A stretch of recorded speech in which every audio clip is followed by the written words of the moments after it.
सुस्वागतम. ज्ञान, विज्ञान आणि सुसंस्कार यासाठी शिक्षण प्रसार हे ब्रीद वाक्य घेऊन ज्यांनी शिक्षणाची ज्ञानगंगा घरोघरी पोहोचविली असे शिक्षण महर्षी परमपूजनीय डॉक्टर बापूजी साळुंखे यांच्या स्मृतीस प्रथमतः विनम्र अभिवादन. श्री स्वामी विवेकानंद शिक्षण संस्था कोल्हापूर संचलित सर्व कनिष्ठ महाविद्यालयातील विद्यार्थ्यांचं आजच्या या ई लर्निंग क्लासमध्ये सहकार विषयाच्या अध्ययनासाठी मी प्राध्यापक श्री भांगरे SD आपणा सर्वांचं स्वागत करतो. विद्यार्थी मित्रांनो, इयत्ता 12वी कला वाणिज्यच्या सहकार विषयातील पाठ्यक्रमानुसार आज आपण ई लर्निंग क्लासमध्ये सहकारी बँकांविषयी जाणून घेणार आहोत. चला तर मग जाणून घेऊयात सहकारी बँकांचा अभ्यास. सहकारी बँकांचा अभ्यास करताना आपल्याला पाठ्यक्रमातील क्रमानुसार आपल्याला नागरी सहकारी बँकेची ओळख करून घ्यावी लागेल. प्रकरण क्रमांक 6 नागरी सहकारी बँक या घटकातील उपघटक आहे. नागरी सहकारी बँकेचा अर्थ, व्याख्या आणि कार्य यानुसार आपल्याला अभ्यास करताना असं म्हणता येईल, विना संस्कार नाही सहकार, विना सहकार नाही उद्धार. यानुसार सहकारात सर्वजण एकत्र येऊन आपल्या आर्थिक गरजांची पूर्तता करतात. यानुसार भारतामध्ये आर्थिकदृष्ट्या मागासलेल्या वर्गाचा आर्थिक स्तर उंचाविण्याच्या दृष्टीने सहकार चळवळ सुरू झाली. परंतु अल्पावधीतच शहरी व निमशहरी भागातील गरीब मध्यमवर्गीय जनता जी आहे त्यांच्या विकासासाठी अशा प्रकारची सहकारी संस्था असावी अशी गरज वाटू लागली. 20व्या शतकाच्या सुरुवातीच्या काळात व्यापारी बँकांचा फार मोठ्या प्रमाणात विकास झाला. परंतु या बँका प्रामुख्याने मोठे उद्योजक, मोठे व्यापारी किंवा मोठ्या व्यावसायिकांनाच खूप मोठ्या प्रमाणात कर्ज पुरवठा करीत असत. कारण या व्यापारी बँकांचा असा समज असे की लहान व्यावसायिकांना किंवा लघु उद्योजकांना जर कर्ज पुरवठा केला तर तो फायद्याचा होणार नाही, त्यांच्याकडून वेळेवर कर्जाची वसुली होणार नाही. यामुळे या व्यापारी बँका नेहमीच अल्प उत्पन्न गटातील व्यक्तींना कर्ज देण्याची टाळाटाळ करत असे. अशा परिस्थितीमध्ये शहरी भागातील मर्यादित उत्पन्न गटातील जे लोक आहेत त्यांना जास्त व्याजाच्या दराने सावकारांकडून कर्ज घ्यावी लागत असे व या सावकारी वर्गाचा या लोकांची पैशाची गरज लक्षात घेता ते सुद्धा अव्याजवी दराचा दर आकारून जास्ती दराने कर्जाची वसुली करत असे. ज्यामुळे झालं काय की या अल्प उत्पन्न गटातील लोकांचं कर्जाचा बोजा दिवसेगणिक वाढत होता. याकरिता शहरी भागातील या अल्प उत्पन्नधारक लोकांना सावकारी पाशातून सोडवण्यासाठी भारतामध्ये सहकारी चळवळ सुरू झाली. ही जी सहकारी चळवळ सुरू झाली ही मुळातच प्राथमिक नागरी सहकारी बँकेच्या स्थापनेने सुरू झाली. ह्या बँकेचा मुख्य उद्देश शहरी भागातील लोकांना बँकिंग सेवा पुरवणे, तसेच हे जे काही लहान व्यापारी आहेत, कारागीर आहेत, मध्यमवर्गीय आहेत, पगारदार वर्ग असलेला उत्पन्न जे आहे अशा व्यक्ती असतील यांच्या कर्जाची गरज पूर्ण करणे हा मुख्य हेतू समोर ठेवून या नागरी बँकांची सुरुवात झाली. भारतामध्ये अल्प व मध्यम मुदतीच्या पतपुरवठ्याची एक त्रिस्तरीय रचना अस्तित्वात आली. ही त्रिस्तरीय रचना नेमकी काय तर आपल्याला पुढील आकृतीद्वारे ही त्रिस्तरीय रचना समजून घेता येईल. भारतामध्ये सहकारी पतपुरवठ्याची त्रिस्तरीय रचना अस्तित्वात आहे. राज्य पातळीवर राज्य सहकारी बँक म्हणून शिखर बँक यानुसार काम करते. आता शिखर बँक म्हणजे काय तर जी बँक राज्यस्तरावर राहून त्रिस्तरीय रचनेमध्ये सर्वोच्च स्थानावर राहून काम करते तिला राज्य सहकारी बँक किंवा शिखर बँक असे म्हणतात. राज्य सहकारी बँकेच्या नियंत्रणाखाली असणारी मध्यवर्ती बँक म्हणजेच जिल्हा मध्यवर्ती सहकारी बँक. जिल्हा मध्यवर्ती सहकारी बँक काय करते तर जिल्हा पातळीवर कार्य करते. राज्य सहकारी बँकेच्या नियंत्रणाखाली राहून जिल्हा पातळीवर पत नियंत्रण करण्याचं काम ही जिल्हा मध्यवर्ती सहकारी बँक करते, तर जिल्हा मध्यवर्ती सहकारी बँकेच्या नियंत्रणाखाली राहून तालुका स्तरावर शहरी किंवा निमशहरी पातळीवर कार्य करणारी बँक म्हणजेच प्राथमिक पतपुरवठा सहकारी संस्था, की जिला आपण नागरी सहकारी बँक असं सुद्धा म्हणतो. थोडक्यात काय बघा, या त्रिस्तरीय रचनेवरून लक्षात येईल. राज्य पातळीवर राज्य सहकारी बँक, जिल्हा पातळीवर जिल्हा मध्यवर्ती सहकारी बँक आणि प्राथमिक पातळीवर म्हणजेच शहरी किंवा निमशहरी भागापुरती मर्यादित कार्यक्षेत्र असलेली बँक म्हणजेच प्राथमिक पतपुरवठा सहकारी संस्था, अशी या पद्धतीनं ही त्रिस्तरीय रचना आपल्याला सांगता येईल. विद्यार्थी मित्रांनो, नागरी सहकारी बँकेचा अर्थ पुढील प्रमाणे आपल्याला समजून घेता येईल की नागरी सहकारी बँक म्हणजे काय. तर बघा, पुढील प्रमाणे आपल्याला व्याख्या त्या ठिकाणी सांगता येईल. शहरी व निमशहरी भागात स्थापन होऊन त्या मर्यादित कार्यक्षेत्रातील म्हणजेच त्या विभागातील कामगार, कारागीर, लहान व्यापारी, पगारदार नोकरवर्ग, मध्यमवर्गीय लोकांकडून ठेवी गोळा करण्यासाठी व त्यांना वैयक्तिक तारणावर म्हणजेच सोने चांदी इत्यादी दागिन्यांच्या आधारावरती विविध हेतूने कर्ज देण्यासाठी तसेच बँकिंगची इतर कार्य करण्यासाठी स्थापन असलेली बँक म्हणजेच नागरी सहकारी बँक होय. बघा, व्याख्येचा विस्तृतपणे अभ्यास आपल्याला अशा पद्धतीनं करता येईल की जिचं कार्यक्षेत्र मर्यादित आहे. कितीपर्यंत मर्यादित, तर एखाद्या शहरापुरतं, एखाद्या निमशहरापुरतं, फार फार तर एखाद्या तालुक्यापुरतं कार्यक्षेत्र असलेली जर एखादी बँक असेल, पतसंस्था म्हणूया तिला आपण किंवा पतपेढी म्हणूया, ही एखाद्या मर्यादित कार्यक्षेत्रानुसार आणि सभासद म्हणून कोण आपल्याकडे आहेत, तर अल्प उत्पन्नधारक व्यक्ती आहे ती. उदाहरणादाखल काय म्हटलेलं आहे बघा, कामगार असतील, कारागीर असतील, लहान लहान व्यापारी असतील, लघु उद्योजक असतील, लहान पगारदार वर्ग असेल, की त्याच्यात बरोबर मध्यमवर्गीय अशा अल्प उत्पन्नधारक व्यक्ती की ज्यांच्याकडून काय करायचं आहे, तर प्राथमिक पद्धतीनं बँकिंग कार्य करायचं आहे, म्हणजे ठेवी स्वीकारण्याचं काम करायचं आहे. त्याचबरोबर त्यांना अल्प व मध्यम मुदतीचं कर्ज द्यायचं आहे, ज्याच्यासाठी तारणासाठी काय करायचं आहे, तर त्यांच्याकडे असलेलं वैयक्तिक तारण, की म्हणजे ज्याच्यावरती आपण म्हणूया की सोने चांदीचे दागिने यांच्या आधारावरती सुद्धा काय केलं जातं, हे कर्ज वाटप केलं जातं. हे प्राथमिक कार्य करणारी आणि त्याचबरोबर ज्या पद्धतीने व्यापारी बँका काम करतात त्याच पद्धतीने आधुनिक पद्धतीच्या बँकिंग सेवा पुरवणारी बँक म्हणजेच नागरी सहकारी बँक. अशा पद्धतीनं नागरी सहकारी बँकेचा अर्थ आपल्याला स्पष्ट करता येईल. पुढे नागरी सहकारी बँकेची पार्श्वभूमी आपल्यासमोर ठेवलेली आहे. काय आहे पार्श्वभूमी बघा, तर भारतामध्ये पहिली नागरी सहकारी बँक 5 फेब्रुवारी 1889 मध्ये मुंबई प्रांतातील बडोदा या शहरात श्री विठ्ठल लक्ष्मण कवठेकर तथा भाऊसाहेब कवठेकर यांच्या मार्गदर्शनाखाली स्थापन झाली. या सहकारी संस्थेचे नाव अनन्य सहाय्यकारी मंडळी असे होते. सुरुवातीच्या काळात या बँकांनी काय केलं, तर ग्राहकांची जी काही कर्जाची गरज आहे ती लक्षात घेता त्या लोकांना कर्जाची गरज पूर्ण करण्यासाठी किंवा त्यांना कर्ज वाटप करण्यासाठी या बँकांची स्थापना झाली होती. मग सद्यस्थितीमध्ये मात्र फक्त कर्जाचीच गरज या बँकांनी पूर्ण केलेल्या नाही, तर कर्ज देण्याबरोबरच ठेवी स्वीकारणे आणि आधुनिक बँकिंग सेवा पुरविण्याचे कामही या बँका उत्तम पद्धतीने करताना दिसून येतात. त्यानंतर आपल्याला नागरी सहकारी बँकेचा अर्थ समजून घेता येईल. व्याख्या दिलेली आहे बघा, बँकिंग नियमन कायदा 1949 अन्वये ही व्याख्या आपल्यासमोर आहे. व्याख्या अशी आहे, ज्या नागरी सहकारी बँकांचे भागभांडवल व राखीव निधी 1,00,000 रुपयांपेक्षा अधिक आहे, तसेच ज्या सामान्य बँकिंगची कार्य करतात आणि ज्या इतर सहकारी संस्थांना सभासदत्व देत नाहीत त्यांना नागरी सहकारी बँका किंवाच प्राथमिक सहकारी बँका असेही म्हणतात.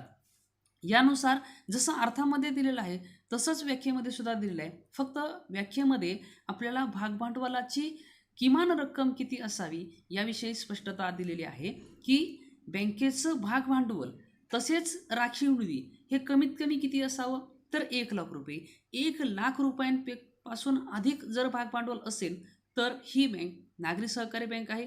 तसेच सामान्य बँकिंगची कार्ये म्हणजे ज्या पद्धतीने व्याख्येमध्ये म्हटलं की ठेवी स्वीकारणे आणि कर्ज देणे त्याचबरोबर एक महत्त्वाची अट त्या ठिकाणी दिलेली आहे बँकिंग नियमन कायद्यानुसार, की सहकारी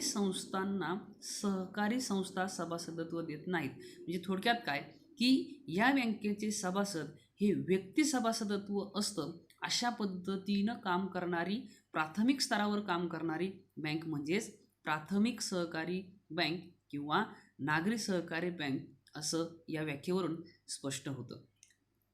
पुढील मुद्द्याकडे वळूया. नागरी सहकारी बँकेचा अर्थ काय आहे हे बघितल्यानंतर आपल्याला पुढे नागरी सहकारी बँकेची कार्य अभ्यासता येतील. ती पुढील मुद्द्यांच्या सहारे आपण स्पष्ट करून घेऊया. नागरी सहकारी बँकेचं प्राथमिक कार्य, महत्त्वाचं आणि पहिलं कार्य म्हणजेच ठेवी स्वीकारणे.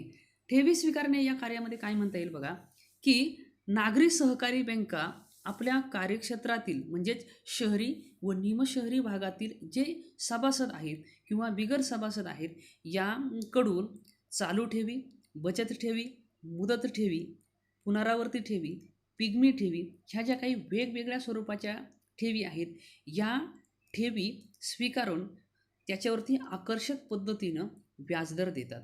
ज्यामुळं काय होतं, की हे सभासद किंवा बिगर सभासद आहेत यांना काटकसरीची आणि बचतीची सवय लागते आणि हेच मुख्य कार्य नागरी सहकारी बँकेचं आहे असं या मुद्द्यावरून स्पष्ट होतं. दुसरं महत्त्वाचं कार्य प्राथमिक म्हणून कर्ज देणे. कर्ज देणे या मुद्द्यामध्ये आपल्याला स्पष्ट करता येईल, की शहरी किंवा निमशहरी भागातील जे बँकेचे सभासद किंवा बिगर सभासद आहेत त्यांच्या स्थिर मालमत्तेच्या तारणावर अल्प व मध्यम मुदतीचा कर्जपुरवठा या बँका करतात. म्हणजेच काय, की कार्यक्षेत्रातील जे काही लहान व्यापारी वर्ग आहे, पगारदार नोकर वर्ग आहे, व्यावसायिक आहे, ती विविध क्षेत्रातील कारागीर असतील, कामगार असतील यांच्या ज्या काही वैयक्तिक व आर्थिक गरजा आहेत या गरजा पूर्ण करण्यासाठी या बँका कर्जपुरवठा करतात. मग त्याच्यामध्ये उदाहरणार्थ दाखल आपल्याला सांगता येईल, की सभासदांना घर बांधणी करायची असेल, मुलामुलींचं शिक्षण असेल, दूरचित्रवाणी दुरुस्ती असेल, खरेदी असेल, संगणक खरेदी असेल, तसेच इतर ज्या काही त्यांच्या मूलभूत गरजा आहेत की ज्या भागवण्यासाठी कर्जपुरवठ्याची गरज आहे ह्यासुद्धा कर्जपुरवठा नागरी सहकारी बँका उत्तम पद्धतीने करतात. तसेच अजून एक महत्त्वाची सवलत व्यापारी व्यावसायिकांना नागरी सहकारी बँक देताना दिसून येतात, की व्यापारी व्यावसायिकांना त्यांच्या कर्जाची गरज पूर्ण करण्यासाठी तसेच त्यांना व्यावसायिक कार्य सुलभतेने पूर्ण होण्यासाठी त्यांच्या चालू खात्यावर अधिविकर्षित सवलत दिली जाते. ही प्रामुख्याने 2 प्राथमिक कार्य नागरी सहकारी बँकेची आहेत. तदनंतर तिसरं कार्य आहे नागरी सहकारी बँकांना, की जी बँकिंग कार्य पूर्ण करावी लागतात त्याच्यामधलं पहिलं कार्य म्हणजे आणि नागरी सहकारी बँकेचं महत्त्वाचं तिसरं कार्य प्राथमिक कार्य संपल्यानंतर प्रतिनिधी म्हणून कार्य करणे. आता या मुद्द्यामध्ये आपल्याला काय सांगता येईल बघा, की नागरी सहकारी बँका ज्या आहेत त्या व्यापारी बँकांप्रमाणेच बँकिंगची कार्य करताना दिसून येतात. म्हणजेच ठेवी स्वीकारणे आणि कर्ज देणे हे कार्य संपल्यानंतर पुढे जी काही बँकिंग कार्य आहे ही कार्य उत्तम पद्धतीने कामे करत असतात. जशा पद्धतीने व्यापारी बँका आपल्या ग्राहकांना आकर्षित करून ग्राहक वर्ग वाढवतात, तसंच त्याच पद्धतीने नागरी सहकारी बँका जे काही आधुनिक पद्धतीच्या बँकिंग सुविधा आहेत या बँकिंग सुविधा आपल्या ग्राहकांना पूर्ण करण्यासाठी किंवा त्या ग्राहकांना आकर्षित करण्या दृष्टिकोनातून जी काही बँकिंग कार्य आहेत ती पूर्ण करतात. त्याच्यामध्ये काही उदाहरणार्थ दिलेले आहेत, की नागरी सहकारी बँका आपल्या खातेदारांना प्रतिनिधी म्हणून त्यांची दूरध्वनी किंवा वीज बिले भरणे, त्याचबरोबर विम्याचा हप्ता भरणे, बँकांची आणि कर्जरोख्यांची खरेदी विक्री करणे, ग्राहकांच्या मुलांची शैक्षणिक फी, घरभाडे, गृहभाड्यांचे हप्ते, त्याच्यानंतर गृहकर्जाचे हप्ते, कर्ज परतफेड हप्ते, ही जी काही वेगवेगळी कामं आहेत ही कामं प्रतिनिधी स्वरूपामध्ये म्हणजे नागरी सहकारी बँकेच्या खातेदारांचे प्रतिनिधी म्हणून ही कामं आपल्या अतिशय नाममात्र सेवा शुल्कामध्ये पूर्ण करून देतात. ज्यामुळं काय होतं, की ग्राहक आणि ग्राहक आणि बँक याच्यामधील जो काही व्यावसायिक संबंध आहेत ते सदृढ होतात. त्याचबरोबर नागरी सहकारी बँका आपल्या सभासदांना आकर्षित करण्यासाठी त्यांच्या निधीची योग्य गुंतवणूक कशी करावी यासाठी सुद्धा मार्गदर्शन करतात. ज्यामुळं काय होतं की ग्राहक वर्ग ठेवी स्वीकारणे आणि कर्ज देणे ह्या कर्जाबरोबरच अतिरिक्त जो काही निधी आहे त्या अतिरिक्त निधीची योग्य गुंतवणूक कशी करावी यासाठी सुद्धा मार्गदर्शन करून घेतात आणि ज्यामुळे ग्राहक वर्गाचा विश्वास बँकेवरती दिवसेगणिक वाढत येतो. पुढच्या मुद्द्यामध्ये म्हटलेलं आहे हुंड्या वटविणे. आता हुंड्या वटविणे म्हणजे यापैकी हुंडी म्हणजे काय तर आपल्याला पुढे हुंडीचा अर्थ दिला जातो. मालाच्या खरेदी विक्रीच्या व्यवहारामध्ये जेव्हा दोन पक्षांमध्ये उधारीचा व्यवहार होतो त्यावेळी ऋणको म्हणजे डेटर्स एक वचन चिठ्ठी ज्याला आपण बिल ऑफ एक्सचेंज म्हणतो ही धनकोला देतो, त्यालाच हुंडी असे म्हणतात. म्हणजेच काय की उधारीच्या व्यवहारामध्ये जे दोन पक्ष आहेत ज्याच्यामध्ये ऋणको आणि धनको असतो त्यापैकी ऋणको एक वचन चिठ्ठी धनकोला देतो, त्यानुसार हा व्यवहार केला जातो. मात्र ही हुंडीची जी काही विशिष्ट मुदत आहे ही हुंडीची मुदत काही मुदतीसाठी असते, काही कालावधीसाठी असतो.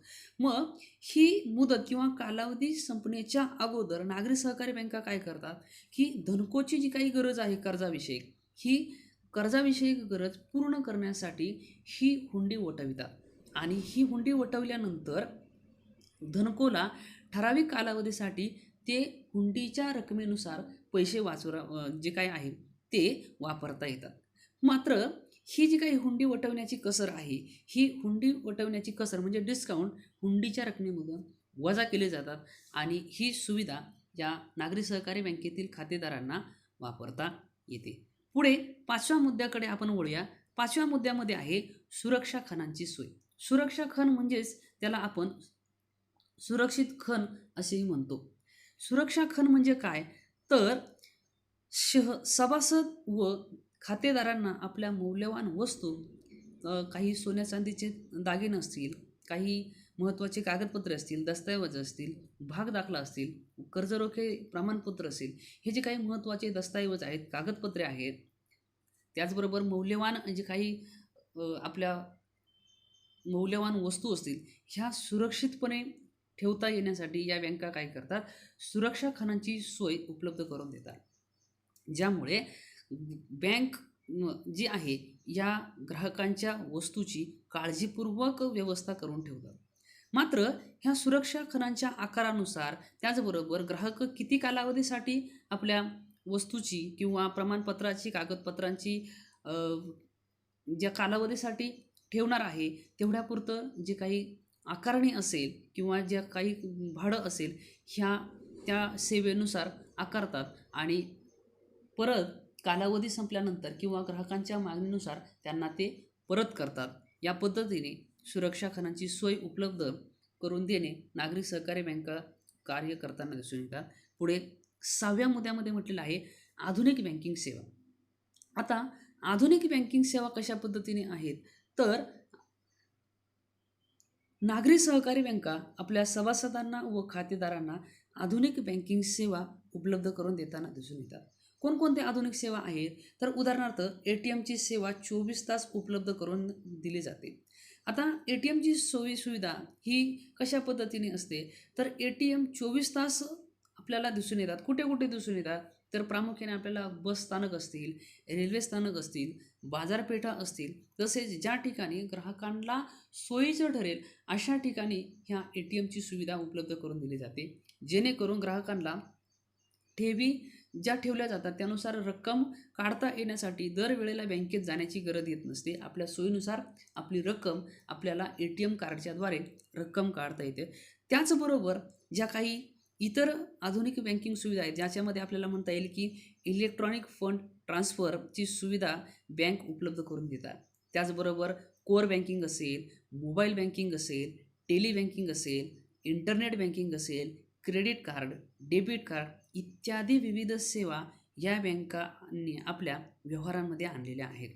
याचबरोबर ग्राहकांना परकीय विनिमयाचा चालू दर याविषयीची सुद्धा माहिती ग्राहकांकडून पुरवली जाते.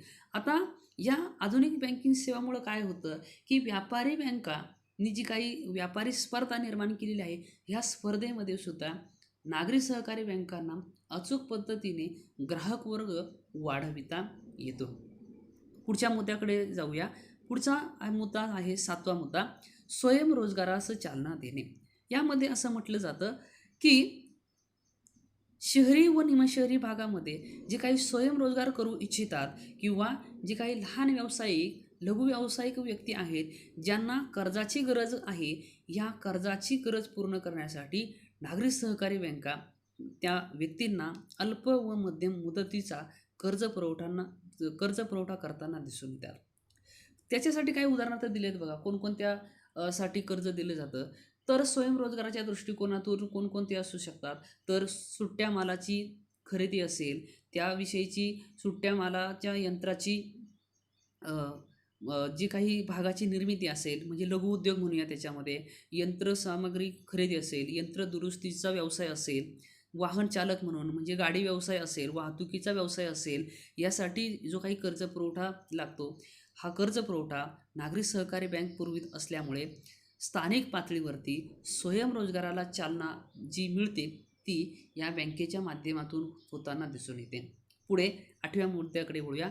त्वरित ग्राहक सेवा. या मुद्द्यामध्ये सांगता येईल की नागरी सहकारी बँका आपल्या ग्राहकांना त्वरित ग्राहक सेवा कशा पुरवता येतील याकडे लक्ष देतात. का? कारण जे काही आपल्या देशामध्ये जागतिकीकरणाचा प्रवाह सुरू झाला आहे, या जागतिकीकरणामुळे सर्वच क्षेत्रामध्ये स्पर्धा निर्माण झालेली आहे.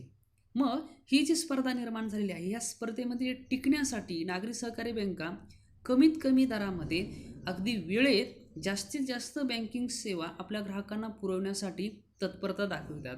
ज्यामुळे तत्पर सेवा मिळत असल्यामुळे नागरी सहकारी बँका व्यापारी बँकांप्रमाणेच ग्राहकांना आकर्षित करून आपला ग्राहक वर्ग टिकवितात आणि बँकेचा विकास, त्याचबरोबर स्थानिक भागाचा विकास जो आहे तो घडवून आणतात, असं या मुद्द्यावरून स्पष्ट होतं.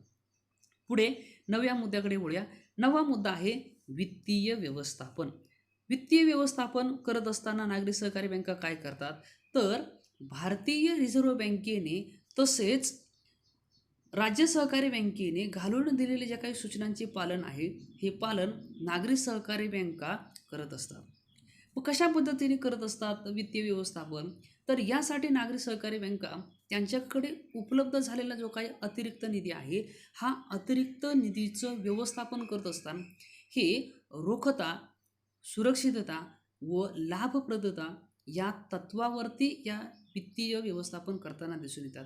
ज्यामुळे बँकेवरती लोकांचा विश्वास वाढतो, लोकांच्या निधीची सुरक्षितता वाढते आणि नागरी सहकारी बँका ह्या फक्त संख्यात्मक विकासाच न करता गुणात्मक विकाससुद्धा घडविताना दिसून येतात. पुढे शेवटचा मुद्दा 10वा, नागरी सहकारी बँकांच्या कर्मचारी आणि अधिकारी यांना दिलं जाणारं प्रशिक्षण.